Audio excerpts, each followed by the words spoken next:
The French government has cast doubt on whether it would arrest Israeli Prime Minister Benjamin Netanyahu under warrants issued by the ICC, suggesting that the Israeli leader might have immunity, which of course raises questions about the court's jurisdiction worldwide, doesn't it? It does. This is a pretty sneaky French deal so that they can participate in this Lebanese ceasefire plan. So they've made a side promise to Netanyahu that if he was foolish enough to go to Paris, that Macron would be such a big guy that he wouldn't have him arrested. This decision of the biased International Criminal Court in London, of a prosecutor who's under pressure for his own reasons to avoid the fairness of going to Israel, as he promised the American Senate to investigate whether legal requirements are carried out by the Israeli army before they do operations.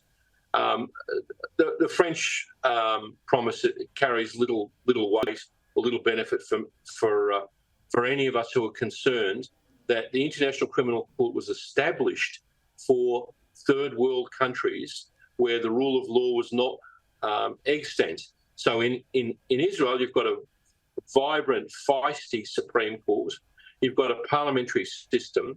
And Israel is, apart from that, like the United States, is not a signatory to the ICC. So the French, they're beating their chest. They're being so generous. They're not going to arrest the leader of a democratic state against all the principles of the ICC.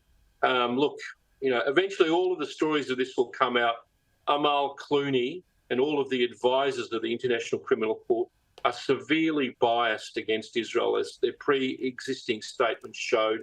And they were the ones who advised Karim Khan, the prosecutor, to issue these proceedings against all of their own internal principles. What the French say or don't say really makes little difference. If I was an Israeli or American legislator, I'd pay no attention to them.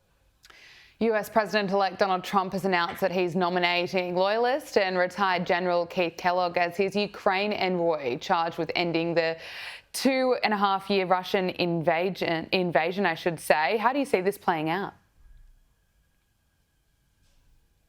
Keith Kellogg's a good guy. He used to be, Donald's been very forgiving because he used to work for Mike Pence. He's a bit softer on Ukraine than I am, or Australian General Mick Ryan, or American expert on this Ben Hodges.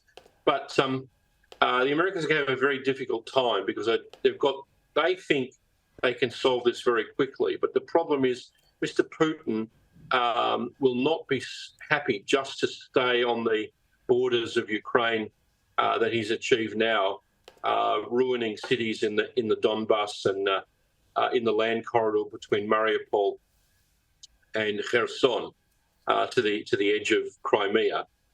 He'll want more, and he'll want to resume military activities later.